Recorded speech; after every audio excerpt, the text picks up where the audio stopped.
Hello everyone and welcome back to the channel. तो क्या हाल है जी, पढ़ाई की याद आ ही गई तो चलो शुरू करते हैं। तो आज हम पढ़ने वाले हैं क्लास 6 हिंदी का थर्ड चैप्टर जिसका नाम है नादान दोस्त। तो चैप्टर को स्टार्ट करने से पहले आपको याद दिलाना चाहता हूँ कि अभी तक सब्सक्राइब करा है कि नहीं चैनल को। अगर नहीं करा है तो क्या कर रहे हो यार, भाई ने बोला करने का तो करने का। क्लास 6 का सब कुछ यहाँ पे आपको मिलता है, चाहे कोई भी सब्जेक्ट हो, ईजी से ईजी तरीके से आपको पढ़ाया जाता है कि नहीं। ठीक है, तो आपको बस क्या करना है, सब्सक्राइब करना है। तो हिंदी में आपको पता है यार, अपन लोग कैसे पढ़ते हैं, एकदम चिल मार के सिर्फ रीडिंग मारते हैं, क्योंकि हिंदी आपको समझ में आती है, संस्कृत तो है नहीं है। ठीक है, तो टाइम उधर वेस्ट नहीं करेंगे। हम किधर टाइम वेस्ट करेंगे, मतलब इन्वेस्ट करेंगे। कहाँ करेंगे, हम करेंगे क्वेश्चन आंसर्स में, क्योंकि वो इंपॉर्टेंट है। तो चलो कहानी को कर देते हैं शुरू।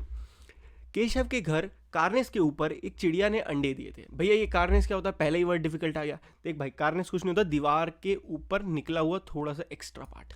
सिंपल। अब आगे की कहानी पूरा समझते चले जाना। चिड़िया ने अंडे दिए थे। केशव और उसकी बहन श्यामा दोनों बड़े ध्यान से चिड़िया को वहां आते जाते देखा करते थे। सवेरे दोनों आंखें मलते कार्नेस के सामने पहुंच जाते और चिड़ा और चिड़िया दोनों को वहां बैठा पाते, यानी कि मम्मी और पापा चिड़िया वाले। उनको देखने के उनको देखने में दोनों बच्चों को न मालूम क्या मज़ा मिलता था। पता नहीं क्या मज़ा आता था। दूध और जलेबी की सुध भी न रहती थी, मतलब दूध और जलेबी का मन भी नहीं करता था उनका खाने का। दोनों के दिल में तरह तरह के सवाल उठते। अंडे कितने बड़े होंगे, किस रंग के होंगे, कितने होंगे, क्या खाते होंगे, उनमें से बच्चे किस तरह निकल आएंगे, बच्चों के पर कैसे निकलेंगे, घोंसला कैसा है। लेकिन इन बातों का जवाब देने वाला कोई नहीं। न अम्मा को घर के काम धंधों से फुर्सत थी, न बाबूजी को पढ़ने लिखने से। दोनों बच्चे आपस में ही सवाल जवाब करके अपने दिल में तसल्ली दे दिया करते थे। श्यामा कहती, क्यों भैया, बच्चे निकलकर फुर से उड़ जाएंगे, वो पूछती थी। तो केशव विद्वानों जैसे गर्व से कहता, नहीं री पगली, पहले पर निकलेंगे, बगैर परों के बेचारे कैसे उड़ेंगे।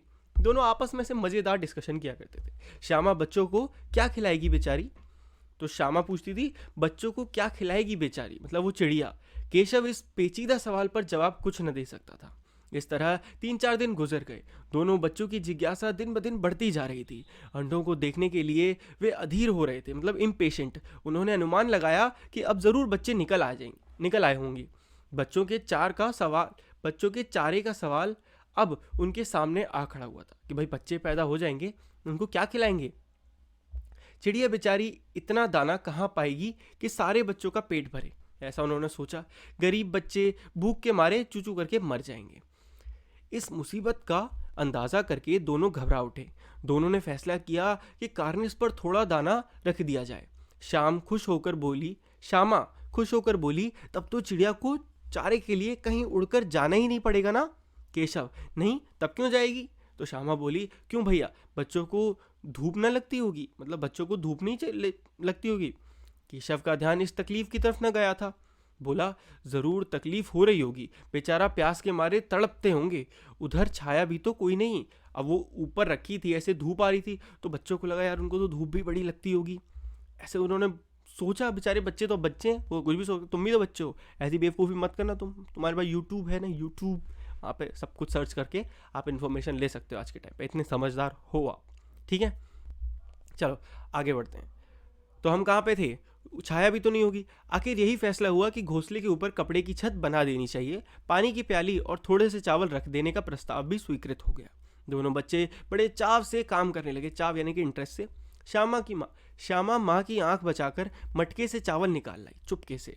केशव ने पत्थर की प्याली का तेल चुपके से जमीन पर गिरा दिया और उसे खूब साफ करके उसमें पानी भरा।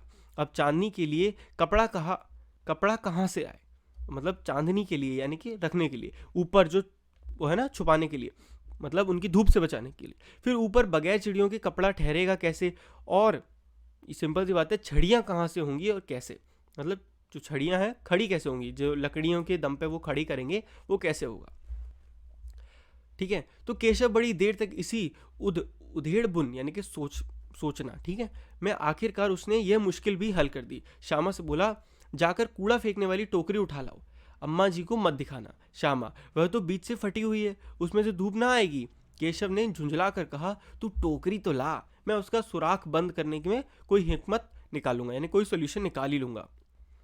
श्यामा दौड़कर टोकरी उठा लाई। केशव ने उसके सुराख में थोड़ा सा कागज ठूस दिया और तब टोकरी को एक टहनी से टिकाकर बोला, देख, ऐसे ही घोंसले पर उसकी आड़ कर दूंगा, तब कैसे धूप आएगी? श्यामा ने दिल में सोचा, भैया कितने चालाक, मतलब वाह, व्हाट इंटेलिजेंट ब्रो। गर्मी के दिन बाबू जी दफ्तर गए हुए थे। अम्मा दोनों बच्चों को कमरे में सुलाकर खुद सो गई थी, लेकिन बच्चों की आंखों में आज नींद नींद कहाँ थी भैया? अम्मा जी को बहलाने के लिए दोनों दम रोके आंखें बंद किए मौके का इंतजार कर रहे थे। दोनों मतलब एक्टिंग कर रहे थे सोने की कि हम सो गए। जो ही मालूम हुआ कि अम्मा जी अच्छी तरह सो गईं, तो अम्मा जी तो सो गईं। दोनों चुपके से उठे और बहुत धीरे से दरवाजे से की सिटकनी खोलकर बाहर निकल आए। अंडों की हिफाजत की तैयारियां होने लगीं। केशव कमरे से एक स्टूल उठा लाया, लेकिन जब उससे काम न चला तो नहाने की चौकी लाकर स्टूल के नीचे रखी और डरते डरते स्टूल पर चढ़ा, क्योंकि भैया देखो इस तरीके से ऊपर इतना ऊंचा था दीवार। तो श्यामा दोनों हाथों से स्टूल पकड़े हुए थी। स्टूल चारों टांगे बराबर न होने के कारण जिस तरफ ज्यादा दबाव पाता था, जरा सा हिल जाता था। उस वक्त केशव को कितनी तकलीफ उठानी पड़ती थी, यह उसी का दिल जानता था। दोनों हाथों से कार्निस पकड़ लेता और श्यामा को दबी आवाज में डांटता, अच्छी तरह पकड़, वरना उतरकर बहुत मारूंगा। मगर बेचारी श्यामा का दिल तो ऊपर कार्निस पर था। बार बार उसका ध्यान उधर चला जाता और हाथ ढीले पड़ जाते। केशव ने जो ही कार्निस पर हाथ रखा, दोनों चिड़िया उड़ गईं। केशव ने देखा कार्निस पर थोड़े तिनके बिछे हुए हैं और उन पर 3 अंडे पड़े हैं। जैसे घोंसले उनसे पेड़ों पर देखे थे, वैसा कोई घोंसला नहीं है। श्यामा ने नीचे से पूछा कि बच्चे हैं भैया? केशव, 3 अंडे हैं, अभी बच्चे नहीं निकले। तो श्यामा बोली, जरा हमें दिखा तो भैया कितने बड़े हैं, मतलब मुझे भी देखने हैं। दिखा दूंगा, पहले जरा चिथड़े ले आ, मतलब चिथड़े ले आ। क्यों? नीचे बिछा दूं इनके। बेचारे अंडे तिनकों पर पड़े हैं, ऐसी जमीन पर छोटे छोटे लकड़ी के दानों पर पड़े हैं। श्यामा दौड़कर अपनी पुरानी धोती फाड़कर एक टुकड़ा लाई। केशव ने झुककर कपड़े ले लिया, उसकी कई तरह तह करके उनके एक गद्दी बनाई और उसे तिनकों पर बिछाकर तीनों अंडे धीरे से उस पर रख दिए। ठीक है, समझ रहे हो ना क्या सीन चल रहा है? श्यामा ने फिर कहा, हमको भी दिखाओ दो भैया। केशव, दिखा दूंगा, पहले जरा वो टोकरी तो दे, ऊपर छाया कर दूं। श्यामा ने टोकरी नीचे से थमा दी और बोली, अब तुम उतर आओ, मैं भी तो देखूं। केशव ने टोकरी को एक टहनी से टिकाकर कहा, जा दाना और पानी की प्याली ले आ, मैं उतर जाऊं तो तुझे दिखा दूंगा। श्यामा प्याली और चावल भी ले आई। केशव ने टोकरी के नीचे दोनों चीजें रख दी और आहिस्ता से उतर आया। श्यामा ने गिड़गिड़ा कर कहा, अब हमको भी चढ़ा दो भैया, मतलब प्लीज है, तू तो गिड़गिड़ा कर, तू गिर पड़ेगी। नहीं गिरूंगी भैया, तुम नीचे से पकड़े रहना। ना भैया, कहीं तू गिरा पड़ी तो अम्मा जी मेरी चटनी ही कर डालेंगी, कहेंगी कि तूने ही चढ़ाया था। क्या करेगी देखकर, अब अंडे बड़े आराम से हैं, जब बच्चे निकलेंगे तो उनको पालेंगे। दोनों चिड़िया बार बार कार्निस पर आती थी और बगैर बैठे ही उड़ जाती थी। केशव ने सोचा, हम लोगों के डर से नहीं बैठती। स्टूल उठाकर कमरे में रखाया, चौकी जहां की थी वहां रख दी। श्यामा ने आंखों में आंसू भरकर कहा, तुमने मुझे नहीं दिखाया, मैं अम्मी जी से कह दूंगी। केशव, अम्मा जी से कहेगी तो बहुत मारूंगा, कह देता हूँ। तो तुमने मुझे दिखाया क्यों नहीं? और गिर पड़ती तो 4 सर ना हो जाते, मतलब उसने बोला गिर पड़ती तो 4 सर हो जाते तेरे टुकड़ों में सॉरी, हो जाते, देख लेना, मैं कह दूंगी। इतने में कोठरी का दरवाजा खुला और माँ ने धूप से आंखों को बचाते हुए कहा, तुम दोनों बाहर कब निकल आए? मैंने कहा था ना कि दोपहर को ना निकलना। किसने किवाड़ खोला? किवाड़ केशव ने खोला था, लेकिन श्यामा ने माँ से यह बात नहीं कही। उसे डर लगा कि भैया पिट जाएंगे। केशव दिल में कांप रहा था कि श्यामा कह न दे। अंडे न दिखाए थे, इससे अब उसको श्यामा पर विश्वास न था। श्यामा सिर्फ मोहब्बत के मारे चुप थी या इस कसूर में हिस्सेदार होने की वजह से थी, इसका फैसला नहीं किया जा सकता। शायद दोनों ही बातें थी। माँ ने दोनों को डांट पीट कर फिर कमरे में बंद कर दिया और आप धीरे धीरे उन्हें पंखा झलने लगी, मतलब पंखा करने लगी। अभी सिर्फ 2 बजे थे, बाहर तेज लू चल रही थी। अब दोनों बच्चों को नींद आ गई थी, मतलब दोनों बच्चे सो गए। 4 बजे यकायक श्यामा की नींद खुली। किवाड़ खुले हुए थे। वह दौड़ी हुई कार्निस के पास आई और ऊपर की तरफ ताकने लगी। टोकरी का पता न था। संयोग से उसकी नज़र नीचे गई और वह उल्टे पांव दौड़ती हुई कमरे में जाकर जोर से बोली, भैया अंडे तो नीचे पड़े हैं, बच्चे उड़ गए। केशव घबरा कर उठा और दौड़ा हुआ बाहर आया तो क्या देखता है कि तीनों अंडे नीचे टूटे पड़े हैं और उनसे कोई चूने की सी चीज़ एकदम वाइट बाहर निकल आई है। पानी की प्याली भी एक तरफ टूटी पड़ी है, मतलब सब ऊपर से नीचे गिर गया था।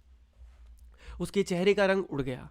सहमी हुई आवाज़ आंखों में ज़मीन की तरफ देखने लगा। श्यामा ने पूछा, बच्चे बच्चे कहाँ उड़ गए भैया? केशव ने करुण स्वर से कहा, अंडे तो फूट गए।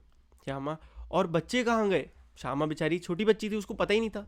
केशव, तेरे सर में दिखती नहीं है, अंडों में से उजला उजला पानी निकल आया है, वही तो 2-4 दिनों में बच्चे बन जाते, उसने समझाया।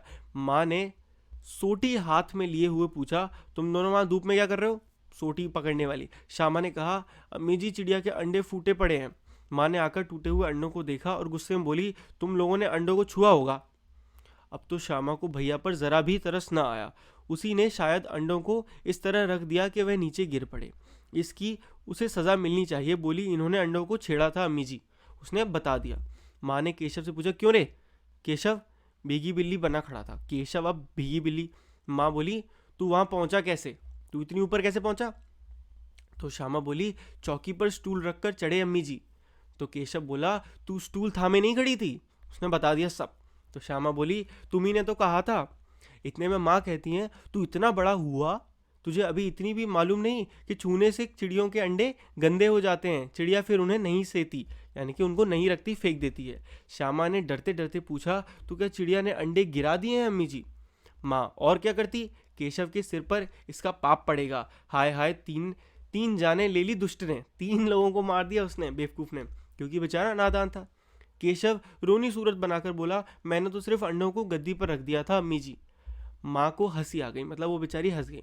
मगर केशव को कई दिनों तक अपनी गलती पर अफसोस होता रहा। अंडों की हिफाजत करने के जोग यानी कि इस कोशिश में उसने सत्यानाश कर डाला। इसे याद कर वह अभी भी कभी कभी रो पड़ता है। दोनों चिड़िया वहाँ फिर से नहीं दिखाई दी। तो प्रेमचंद की कहानी है, बड़ी अच्छी कहानी थी, समझ में, नादान बच्चे थे वो। ठीक है, तो आई होप आपको स्टोरी समझ में आ गई होगी। लाइक कर दो अगर अच्छे समझ में आए। ठीक है, तो चलो अब हम बढ़ते हैं क्वेश्चन आंसर्स की तरफ। तो चलो पहला क्वेश्चन देखते हैं। ठीक है, फटाफट क्वेश्चन आंसर्स को डिस्कस करेंगे। अंडों के बारे में केशव और श्यामा के मन में किस तरह के सवाल उठते थे? वे आपस में ही सवाल जवाब करके अपने दिल को तसल्ली क्यों दे दिया करते थे? ठीक है, तो देखते हैं आंसर।